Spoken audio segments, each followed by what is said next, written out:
정말 많은 분들이 이재명의 운명이 도대체 어떻게 될까? 10월 달에 이재명의 재판 결과가 어떻게 나올까? 그 점에 대해서 수고대하면서 기다리고 계실 텐데요. 저뿐만 아니라 시청하시는 분도 다 마찬가지일 것인데 제가 봤을 때 그 누구보다도 이재명에 대한 처벌, 이재명에 대한 구속을 바라는 사람들은 따로 있을 것 같습니다. 바로 이재명 주변에서 극단 선택을 했던 5분, 그 5분의 유족들과 유가족분들이 누구보다도 이재명에 대한 법적인 처벌을 기다리고 있지 않겠습니까? 정말 말이 안 되는 일이죠, 그쵸? 저는 진짜 대한민국 역사상 이런 경우가 있었나 라는 생각이 들 정도입니다. 한 명의 정치인을 두고 그 범죄 혐의가 워낙에 방대하고 큰 것도 있겠습니다만 그 범죄 혐의에 연루가 됐던 주변 사람들이 5사람 가까이나 그렇게 극단 선택을 했는데 멀쩡히 지금 그 당사자인 본인은 정치를 지금 하고 있고 하는 수준을 넘어가지고 야당 대표가 돼가지고 무슨 막 190석 가까이 되는 어마어마한 지금 야당을 갖다 주무르면서 저렇게나 깽판을 치고 있다라는 게 이게 도대체 납득이 되나요? 저는 도저히 납득이 되지 않습니다. 하물며 정말 그 극단 선택을 했던 가족의 분들의 그 심정은 어떨지 우리가 진짜 헤아릴 수도 없을 정도겠죠. 오늘 저희가 영상을 통해서 한번 보려고 하는 거는 바로 전영수 씨에 대한 이야기인데요. 전영수 씨 같은 경우는 아시는 것처럼 이재명을 둘러싸고 마지막으로 극단 선택을 하신 분입니다.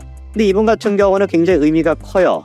왜냐면은 성남시장으로 재직할 때부터 시작해가지고 경기도 지사일 때까지 사실상 이재명의 모든 것들을 전부 다 보필했던 사람이 바로 전영수 씨입니다. 비서실장이었거든요. 성남시장일 때도 비서실장이었고 경기도지사 같은 경우도 비서실장 역할을 하다가 나중에 같은 경우는 경기주택공사로 가가지고 부사장 같은 그런 역할을 맡았었죠. 눈에 띄는 거는 전영수 씨에 대해 가지고 이재명이 보였던 반응은 지금까지 앞에 있었던 극단 선택을 했던 네 분과는 차이가 굉장히 크다라는 겁니다. 김문기 씨는 말해서 뭐 하겠습니까? 모르는 사람이다. 하급 직원이다. 내가 그런 사람이랑 대화하는 것 자체가 채통이 떨어진다. 지금 이 순간에도 마찬가지로 그렇게 모욕을 주고 있는 반면에 전영수 씨 같은 경우는 당시 이재명이가 오후 1시 40분쯤에 빈소에 찾아갔다가 유가족들이 거절했죠. 그쵸? 미쳤다고 네가 여기 들어오냐 뭐 이런 심정 아니었겠어요? 유족들 입장에서는. 그래가지고 무려 6시간 가까이를 기다려가지고 저녁 7시 정도쯤에 조문을 했었습니다. 질문이 드는 거는 그거겠죠. 도대체 뭐 때문에 김문기 씨는 그렇게나 모르쇠로 일관하고 아예 그냥 민주당 차원에서 이재명 차원에서 조문조차도 가지 않았었거든요. 빈소에 가지도 않았었습니다. 근데 왜 전영수 씨에 대해서는 이렇게까지 6시간이나 기다리면서 어거지로라도 그렇게 조문을 해야만 했을까? 제가 봤을 때 그거에 대한 답은 전영수 씨가 남긴 유서에 있다라고 봅니다. 여러분 아시는 것처럼 전영수 씨의 유서 자체가 어떻게 시작합니까? 이재명 대표님 이제 그만 정치 내려놓으십시오 라고 하는 말로 시작을 합니다. 그리고 구체적인 어떤 내용들 같은 경우는 공개가 되지 않았고 언론에 공개가 됐던 것만 몇 가지가 있는데 그 몇 가지만 보더라도 제가 봤을 때는 이재명에 대한 범죄 혐의는 확실시 된다. 다른 사람도 아니고 전영수 씨가 비서실장이라고 하는 그 전영수 씨가 남겼던 메시지만 보더라도 이재명의 범죄 혐의는 명백하다라는 결론밖에 나오지 않습니다. 아까 말씀을 드렸던 것처럼 김문기 씨 때 같은 경우는 이재명이 빈소도 가지 않고요. 심지어 이제 그 발인날 같은 경우는 이재명과 김혜경 두 사람이 산타클로스 복장을 입고 춤을 추는 그런 방송이 나가기도 했습니다. 참 그거를 보면서 김문기 씨의 그 80 가까이 된 노모께서 참 진짜 오열을 했다 이런 얘기도 정말 우리의 가슴을 아프게 했었었는데 전영수 씨 같은 경우는 1시 정도쯤 가가지고 1시에 가서 7시 40분에 조문을 했네요. 그러니까 거의 한 6시간 40분 가까이를 기다렸습니다. 7시간 가까이나 기다려가지고 조문하게 됐었는데 그 이유가 도대체 무엇일까? 전영수 씨는 일단 비서실장이다 보니까 이재명 입장에서 모른다라고 얘기할 수가 없었을 거예요. 그죠? 하위 직원이나 이런 수준이 아니다 보니까 그렇게 얘기할 수가 없었을 거고 그리고 전영수 씨와 연관이 되어 있는 게 2가지가 있습니다. 하나가 일단 그 성남FC 후원금 문제가 있고요. 나머지 하나 같은 경우는 바로 대북송금 문제 같은 게 연관이 되어 있어요. 그러다 보니까 이재명 입장에서도 전영수 씨의 그 유서가 공개가 된다라는 게 자기한테 어떤 의미가 있을지 느꼈을 것 같습니다. 그러다 보니까 조금이라도 뭔가 그 유서에 대해 가지고 자기가 뭔가 막거나 가족들을 좀 설득하거나 그러기 위해서라도 6시간 40분이나 기다려가지고 조문을 해야만 했을 거예요. 그러면은 성남FC 사건, 이 전영수 씨가 폭로하다시피 했었던 유서에서도 마찬가지로 언급이 된다고 하는 성남FC 사건은 어떠냐? 한마디로 얘기해서 이거는 가장 명백한 사건입니다. 검찰 같은 경우도 5년 만에 이제 그때 기소를 했었는데 그때 기소를 하면서도 이재명 의혹 중에서 가장 혐의가 확실하다라고 자신했던 그런 사건이기도 하죠. 근데 그렇게 자신만만한 게 왜 5년이나 걸렸냐? 이유가 간단합니다. 문재인 정부 때였기 때문에 그래요. 원래 이제 이거를 제일 처음 수사했던 게 경찰이었는데 충격적이게도 경찰은 어떻게 해서 이거를 불송치 결정을 내렸습니다. 그래서 고발하셨던 분이 반발해가지고 재수사를 요구를 했고, 그래서 그게 검찰로 넘어가가지고 수사를 다시 하게 됐는데, 검찰로 넘어가고 난 뒤에도 마찬가지로 이게 쉽지가 않았죠. 왜? 박하영 성남지청의 차장검사 기억나시죠? 그렇죠? 이분이 이제 그 옷을 벗으면서 사표를 내면서 뭐라고 폭로를 또 했었습니까? 박은정 당시 성남지청 지청장이 수사 자체를 갖다가 방해하고 있다. 이런 식으로 외압을 받고 수사를 나는 할 수 없다. 나는 검사로서 치욕스러워서 못하겠다. 그래가지고 박하영 차장검사가 그때 사표를 내지 않았습니까? 그 결과 지금 이제 박은정 같은 경우는 뭐하고 있어요? 구속이 되기는커녕 배지 달고 지금 조국혁신당에서 국회의원 짓거리하고 있지 않습니까? 기가 막히죠, 그렇죠? 그래서 온갖 진짜 무슨 뭐 외압과 이런 것들을 통해 가지고 3년 3개월 만에 이제 증거 불충분으로 불송치 결정이 났던 거를 다시 이제 검찰에 가져가 가지고 5년 만에 기소를 해냈던 게 바로 이 성남FC 문제입니다.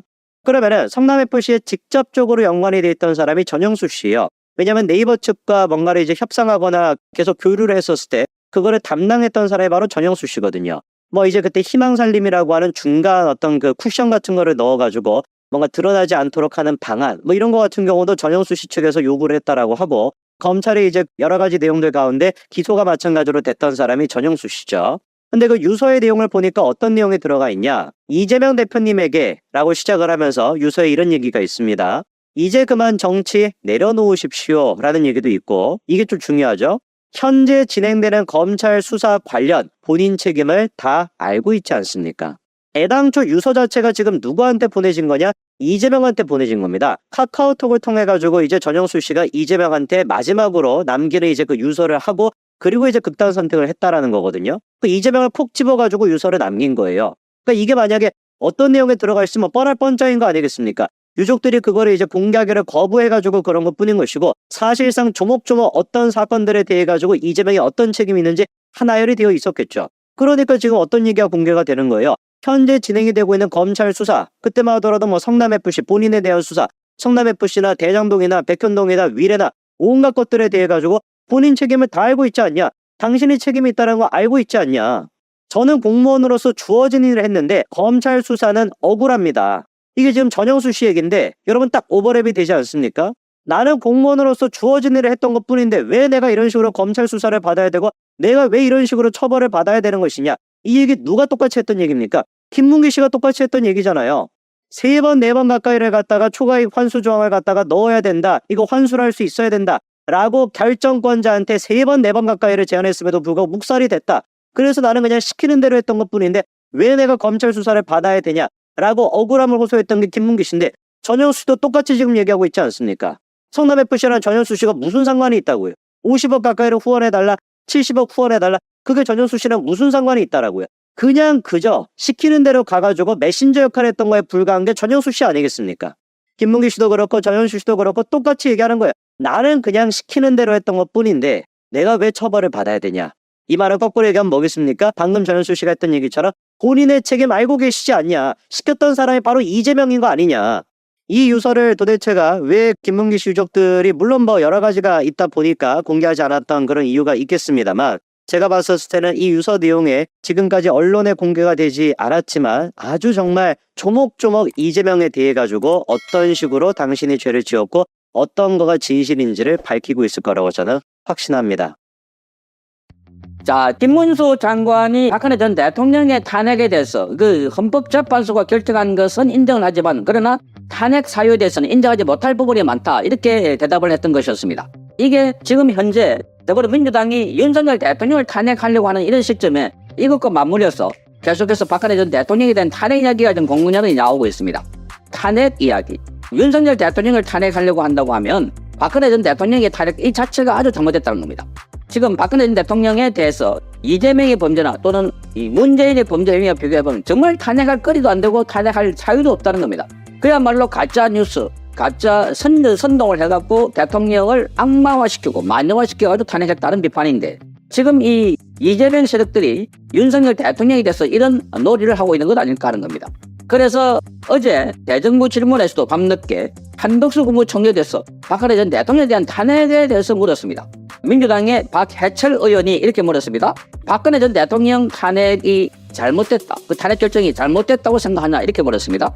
그러자 지금 한덕수 총리가 이렇게 말했습니다. 법원에서 판결한 것을 다 읽어보고 판단을 해야 될 텐데 아직 그걸 다 읽어보지 않아서 뭐라고 말을 들을 수가 없다 이렇게 말했습니다. 그러면서 지금 이렇게 말합니다. 지금 박근혜 전 대통령이 탄핵이 돼서 좀 달리 생각하는 분들이 의외로 많은 것 같아 이렇게 말했습니다. 달리 생각하는 분들이 의외로 많다.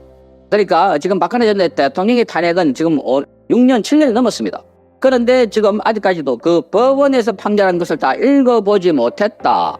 이야기는 지금 그렇게 말함으로 해서 이걸 전면에 내세워가지고 계속해서 또 탄핵 이야기를 꺼내는 걸 이걸 그냥 총리가 비켜가려고 한 걸로 보이는데 그런데 문제는 달리 생각하는 분들이 의외로 많다는 겁니다. 이게 지금 박근혜 전 대통령 탄핵은 100번 맞다. 이게 아니라 달리 생각하는 분들이 많다.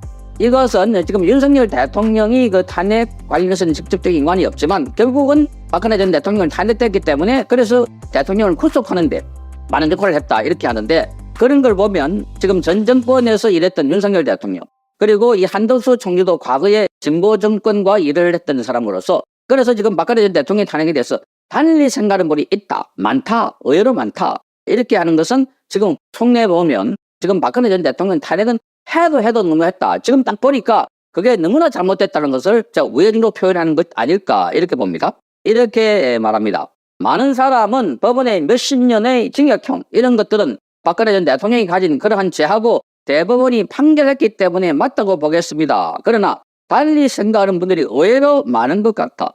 달리 생각. 그러니까 지금 박근혜 전 대통령이 돼서 그 당시에 이걸 그냥 언론 보도만 봤던 분들 박근혜 전 대통령이 진짜 국정농단을 했고 또 헌법 수호 처리 의지가 없었다 뭐 이렇게 했는데 지금 박근혜 대통령이 국정농단이 아니라 문재인과 이재명은 지금 헌법 질서를 무너뜨리고 있고 삼권 분립을 망가뜨리고 있다. 그리고 이 문재인이야말로 탄핵 중에 탄핵을 재임 중에 여러 수십 번 당할 만하다. 뭐 탈원전이라든지 그동안 울산 선거 개입이라든지 문다혜의 지원 관련해서 매관 매직 사위인 서창호에게 중소벤처기업진흥공단 이사장 자리를 이상재에게 줄이고 그리고 대신해서 타이스타젯의 전무 자리로 가게 했다는 등등 지금 드러나고 있는 이런 사항들 그러니까 그동안 우리가 몰랐던 거 통계 조작이라든지 뭐 이런 걸 소득주도 성장 이런 안에 내막적인 보면 문재인이야말로 탄핵해야 된다. 그러니까 상대적으로 비교해보면 박근혜 전 대통령이 탄핵해야 할 구체적으로 그럼 뭐가 있나? 그러니까 경제 공동체 그리고 묵시적인 청탁 이걸 엮어가지고 내물적으로 엮었다는 거 말이 안 된다는 겁니다. 그리고 지금 헌법 수호 의지가 없다. 지금 헌법을 파괴하고 있는 게 문제는 아닌가. 그러니까 지금 사법부를 압박해가지고 판사에게 나중에 지금 법도 보면은 판사도 자기들이 고를 수 있는 그런 특검법을 하겠다. 뭐 이런 것까지 나오고 있는 거 보면 자 그래서 이 판사를 압박해가지고 재판 지연하게 만들고 이런 게 다 그동안 김명수 체제 때 문재인이 하던 것을 그대로 보고 지금 계속해서 이어가고 있는 이런 상황이 아닌가. 그리고 보면 지금 박근혜 대통령이 탄핵이라는 게 너무나 억울하고 잘못됐다 하는 생각을 갖게 됩니다. 여기에 지금 한덕수 총리도 의외로 탄핵이 잘못됐다고 생각하는 분들이 많다. 이걸 이렇게 표현한 것은 탄핵이 잘못됐다 하는 것을 지금 총리가 또 잘못됐다 표현하면 또 바라라 들고 나올 테니까 그래서 이걸 우회적으로 이렇게 표현한 것 아닐까 이렇게 생각합니다. 그래서 이 한 총리도 박근혜 전 대통령 탄핵에 대해서 인정할 수 있는 것도 있고 없는 것도 있다. 이렇게 김문수 장관이 이렇게 말했는데 이게 지금 김문수 장관이 국무위원으로서 자격이 있나 하고 이 박해철 의원이 물었습니다. 그러니까 이렇게 대답했습니다. 그것이 노동부 장관 일을 수행할 수 없을 만큼 하자가 있다고 생각하지 않는다. 국민이 평가해 주실 거라고 본다. 이렇게 말했습니다. 그러니까 노동부 장관 지금 김문수 장관은 그 앞에 똑같은 이 박해철 의원의 질문에 대해서 박근혜 전 대통령의 탄핵을 인정하느냐 이랬을 때 인정할 수 있는 것도 있고 없는 것도 있다. 이렇게 답했습니다. 인정할 수 있는 것도 있고 없는 것도 있다. 그래서 지금 인정할 수 있는 것도 있고 없는 것도 있다 하는 것은 장관이기 때문에 100% 인정 못한다. 이렇게 가면은 전부 다 인정 못할 것이다 하면은 그러면 헌법재판소가 잘못된 거냐 또 시끄러우니까 이렇게 애매하게 인정할 수 있는 것도 있고 없는 것도 있다. 방점은 없는 것도 있다. 여기 찍혀있는 걸로 보입니다. 없는 것도 있다. 그래서 그 답변에 대해서 어떻게 생각하냐 국무위원으로서 자격이 있다고 생각하냐 하고 한덕수 총리에게 물으니까 그러니까 그것이 노동부 장관 일을 수행할 수 없을 만큼 하자가 있다고 생각하지 않는다. 그 말은 노동부 장관으로서 충분히 할 수가 있고 장관으로서 충분하게 업무를 볼 수 있는 하등의 문제가 없다. 이렇게 봅니다. 그러니까 지금 박근혜 전 대통령이 탄핵 이야기를 이렇게 김문수 노동부 장관이 지난번에 인사청문회에서 그걸 박근혜 전 대통령의 탄핵은 잘못됐다라고 하면서 이게 지금 이 현 정부까지 그리고 현 정부의 총리까지 박근혜 전 대통령의 탄핵에 대해서 문제가 있는 부분도 있고 없는 부분도 있다. 그러니까 그 탄핵 결정에 대해서 의외로 많은 사람들이 잘못됐다고 생각한다. 이야기까지 나오게 된 것은 그야말로 이제 하나 둘씩 역사가 바로 잡혀가고 있는 것 아닐까 이렇게 보는 겁니다. 그래서 이게 지금 앞으로 새로운 정부가 또 들어서고 보수 정부에 들어선다면 이것보다 저 진일보해서 그래서 박근혜 전 대통령 탄핵 과정 그리고 문재인 때 집회몰이 언론 장악 사법 장악 여기에서 특별위원회를 만들어서 이렇게 조사하고 그래서 진상을 파악해보면 더 많은 불법 행위들이 적나라하게 나오지 않을까 이렇게 보이는 겁니다. 지금 윤석열 대통령이 과거에 지금 검사로서 특검으로서 박근혜 전 대통령을 수사하는 데 관여됐기 때문에 또 그 밑에 있는 사람들이 그런 사람들이 많기 때문에 그래서 이걸 전면에 내세워서 하지 못하고 있는 그런 상황이 아닐까. 그래서 이게 지금 만약에 보수 진영에서 다음에 또다시 정권을 잡고 확실하게 보수 우파 진영에서 정권을 잡으려면 이 문제를 전면에 내세워가지고 조사해보면 전부 다 엉터리였다. 그래서 이재명과 문재인에 대한 또다시 역사적인 심판이 이루어지지 않을까 그런 생각을 합니다. 이외에 지금 이 박해철 의원의 또 다른 질문. 당시 일제강점기 때 선조들의 국적을 묻는 질문에 대해서는 일본 제국지 시대 때 대한민국이 없어졌기 때문에 우리의 국적은 없어져야 된다. 자, 이렇게 그 당시에 지금 김문수 장관이 또다시 이거는 자기 주장을 굽히지 않았습니다. 그러니까 김문수 장관은 지금 인사청문회 때 했던 내용을 계속해서 굽히지 않고 있으니까 자, 여기 대정부 질문이라든지 뭐 이런 거 할 때마다 묻고 있는 겁니다. 그래서 한 총리는 윤석열 대통령이 잘못됐다고 판단하는 지점을 말해보라. 이렇게 이용우 의원이 물었습니다. 정말 지가 차는 겁니다. 가만히 있는데 잘못됐다고 판단하는 지점을 말해보라. 그러니까 이렇게 대답했습니다. 제가 보기에 별로 잘못한 점이 눈에 띄지 않는다. 윤 대통령이 너무 소신이 강한 것을 우리 정치인들께서 어떻게 보일지 모르겠지만 국가를 위해서 일을 해야 할 일을 강조하시기 때문에 그래서 인기가 없는 일인 줄 각오하면서 의료 계획을 하고 있다. 이렇게 말했습니다. 그러니까 잘못한 점을 지적하라. 이렇게 말한 것은 지금 의료 개혁이나 뭐 몇 가지 이걸 잘못했다. 이렇게 이제 드리려고 하는 것 같은데. 그런데 한덕수 총리는 여기 보면은 소신이 강하다. 그래서 지금 의료 개혁 인기가 없지만 하고 있다. 이렇게 말하고 있습니다.